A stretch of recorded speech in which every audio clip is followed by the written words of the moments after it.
আজকের সকালটা শুরু করলাম একটু অন্যরকমভাবে। সচরাচর এরকম দৃশ্য ক্যামেরাবন্দি করা যায় না বললেই চলে। বাইরে এসেছিলাম কিছু একটা কাজে, তো দেখছি প্রজাপতিটা বেশ সুন্দর ঘুরে ঘুরে ফুলের ওপর বসছে। তো ভাবলাম একটুখানি ক্যামেরাবন্দি করে নিয়ে তোমাদের সাথে শেয়ার করব। বেশ ভালো লাগছিল। হ্যালো বন্ধুরা, তোমরা সবাই কেমন আছো? আশা করছি অনেক ভালো আছো। আমিও অনেক ভালো আছি। সন্ধ্যা শর্টস চ্যানেলের নতুন আরও একটি ভিডিওতে তোমাদের অনেক অনেক স্বাগত ও ভালোবাসা জানিয়ে আজকের ভিডিওটা শুরু করছি। সকালবেলা ঘুম থেকে উঠেই ব্লগটা শুরু করলাম আজকে। আর সকালটা একটু অন্যরকম ছিল, একটু স্পেশাল ছিল। কেন ছিল সেটা তো দেখালামই। তারপরে যা সমস্ত কাজকর্ম থাকে, বিছানাপত্র গোছানো, ঘর ঝাড় দেওয়া, এই সমস্ত কিন্তু সেরে নিতে হবে। তারপরে তো জানোই একটা চাপ থাকে ব্রেকফাস্ট বানানোর। তো সকালবেলা দেখলাম ওই বাথরুমের ওই সাইডটায় না একটুখানি ঝুল ছিল, তো সেটা আর কি ধরে নিলাম। আর বেশ কিছুদিন ধরে ভাবছি একটা পর্দা আনবো। আর জানো তো বাজারে গেলে না মনেই থাকে না। মনে থাকে না বললে ভুল, মানে সেরকম হয়তো প্রয়োজন পড়ে না বলে হয়তো আনা হয় না। তবে না পর্দাটা দিলে বেশ সুন্দর লাগবে দেখতে।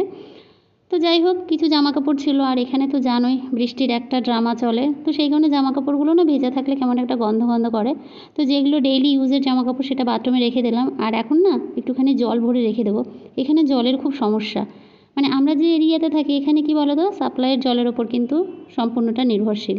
এবার সাপ্লাইয়ের জল কি হয়, যেহেতু কন্টিনিউ 3-4 দিন ধরে বৃষ্টি হতেই থাকে এখানে, তারপরে হয়তো একদিন গ্যাপ, আবার একটুখানি রোদ ওঠে, আবার বৃষ্টি।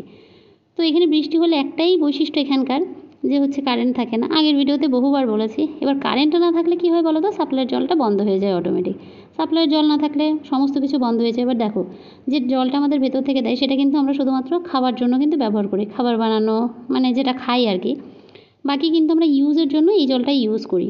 এবার এই জলটা যদি না থাকে তাহলে এত কাজকর্ম কী করে সারবো? জামা কাপড় ধোয়া, ঘর মোছা, বাসন মাজা, সমস্ত কিছু সারতে হবে।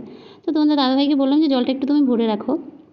আর ও যেহেতু যাবে ডিউটি, তো ও যেহেতু ছিল, আমি বললাম তুমি একটু ভরে রাখো, এটা আমার হয়তো কাজে দেবে। কেননা আমি সকালের দিকে খুব একটা স্নান করি না। আগে করতাম, যেহেতু সকালের পুজোটা ও সেরে দেয়, তো সেই জন্য স্নানের তাড়াটা কিন্তু আমার থাকে না।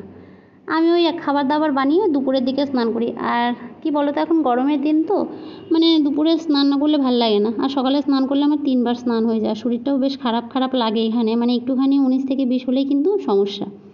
তো যাই হোক, তারপরে ঘরটা পরিষ্কার করে মুছে নিলাম। আর এদিকে দেখো ঘর মুছতে গিয়ে কী অবস্থা, মানে এই পোছাটা কিন্তু অনেক দিন হয়ে গেল, প্রায় 1 বছর হয়ে গেল নেওয়া। তো মুছতে মুছতে তো অর্ধেকটা ভেঙেই গেল। তো এখন আর কী করা যাবে বলো, ভেঙে যখন গেছে তো ওইটাকে ছেড়ে দিয়ে আবার ঠিক করে লাগিয়ে নিলাম। এখন দেখছি নিচ থেকেও খুলে গেল। মানে কী যে সমস্যা, একটা ঘর মুছতে গিয়ে যদি এত রকমের নাটক হয় তাহলে তো মুশকিল। তো যাই হোক, ঘরটা ভালো করে পরিষ্কার করে মুছে নিলাম। এখন সিঁড়িটা ভালো করে ধুয়ে নেব।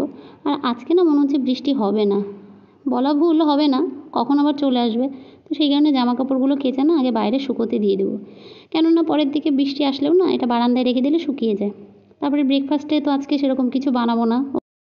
ঘর মুছতে গিয়ে যে আমার কী অবস্থা হয়েছিল তোমরা তো নিজেরাই দেখলে। এতবার করে যদি পোছাটাই ভেঙে যায় তাহলে কী করে মুছবো? যাই হোক, অনেক যুদ্ধ করার পর ঘরটা কোনোরকমভাবে মুছে এখন সিঁড়ি টিড়ি সমস্ত কিছু পরিষ্কার করা হয়ে গেছে। আর এদিকে কিন্তু দেখো বেশ সুন্দর হাওয়া উঠেছে, ভালো লাগছে অনেক দিন পরে এরকম ওয়েদার। তো যাই হোক, আমার জামা কাপড়গুলোও ধোয়া হয়ে গেছে। আর এগুলো না এখন বাইরে মেলে দিতে হবে। রোদের তাপ তো নেই, একটু একটু ওয়েদারটা ঠিক হয়েছে, কখন জানি আবার বৃষ্টি চলে আসে, তো সেই কারণেই বাইরে শুকিয়ে দিলাম। আর এখন ব্রাশ করে যাব ব্রেকফাস্ট বানাতে। আর ও যেহেতু স্নান করে পুজোর ঝামেলাটা ও সেরে দেয়, তো সেই কারণে আমার একটুখানি সুবিধা হয় আর কি বলতে পারো। তো যাই হোক, ব্রেকফাস্টে আজকে কিন্তু তেমন কিছুই করিনি, শুধুমাত্র ডিম সেদ্ধ করে দিয়েছি, কলা দিয়েছি, আর সঙ্গে দিব হচ্ছে চা বিস্কিট। চাটা আমি চায়ের জলটা বসিয়ে দিয়েছি, আর চাটা ফুটতে ফুটতে এটা খেয়ে নেবে।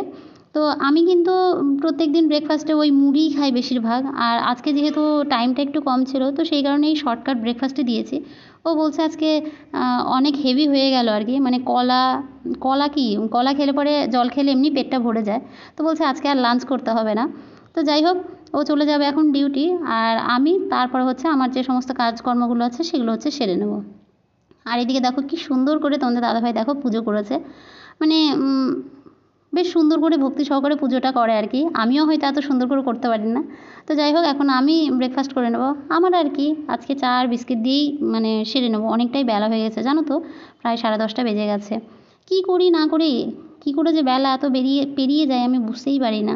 বাড়িতে থাকলে সকালবেলা ঘুম থেকে ওঠার পরে না টাইম পার হতো না। আর এখন যেহেতু ঘুম থেকে উঠতে উঠতেও অনেকটা লেট হয়ে যায়, তারপরে কেমন যেন নাকে মুখে ঠেকে যায়, কাজগুলো না কমপ্লিটই করতে পারি না।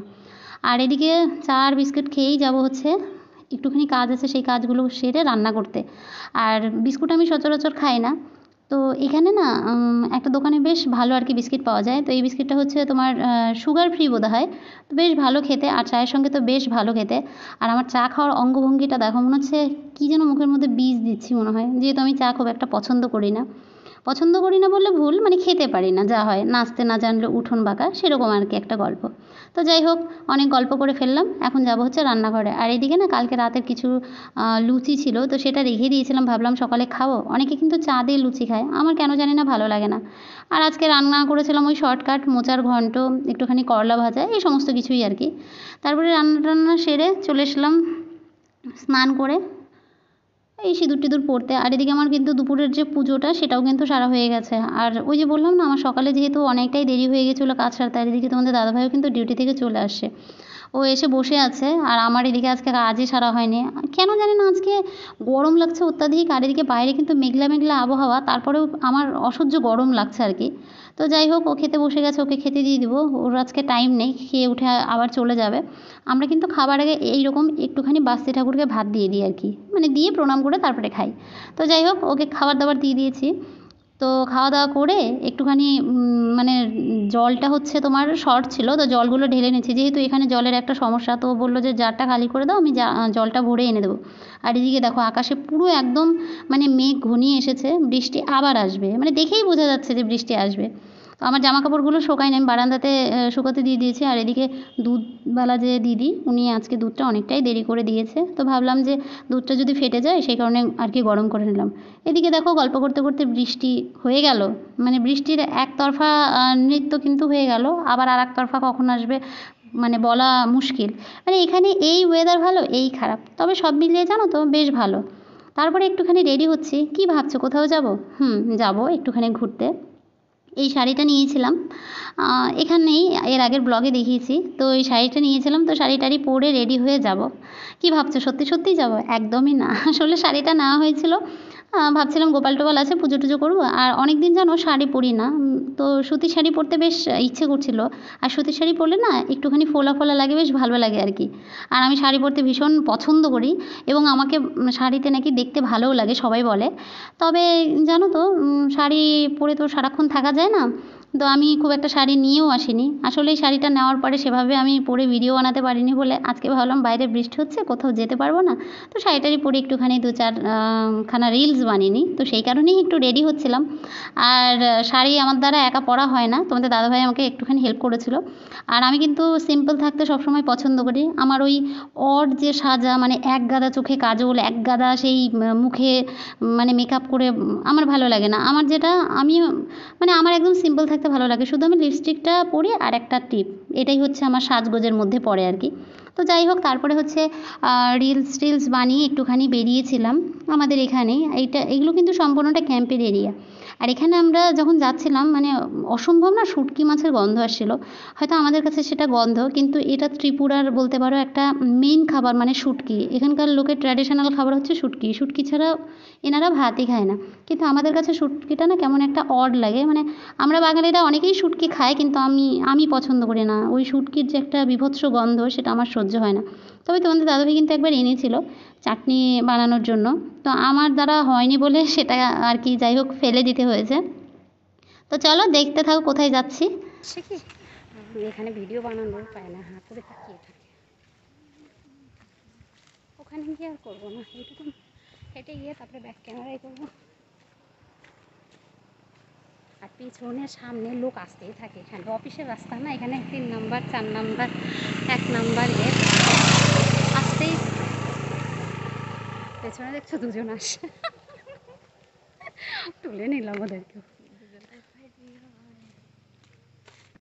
বৃষ্টির কারণে জানো তো সেভাবে ঘর থেকে বেরোনো হয় না, তো সেই কারণে একটুখানি দুজনে বেরিয়েছিলাম ক্যাম্পের সাইডটাই ঘুরতে। তাও তো ঘুরতে বেরিয়ে শান্তি নেই। যাই হোক, তারপরে সন্ধ্যেবেলা তোমাদের দাদাভাই বললো একটুখানি ম্যাগি খাবে।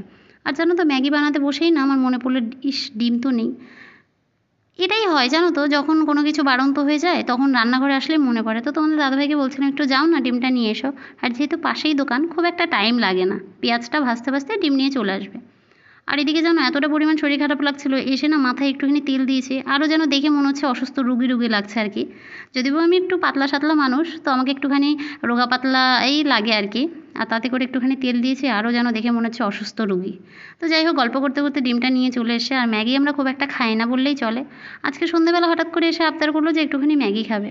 আর ম্যাগিতে সেভাবে আমরা কিছুই দিই না, শুধু ডিম, একটুখানি পেঁয়াজ আর হচ্ছে একটু হালকা মশলা।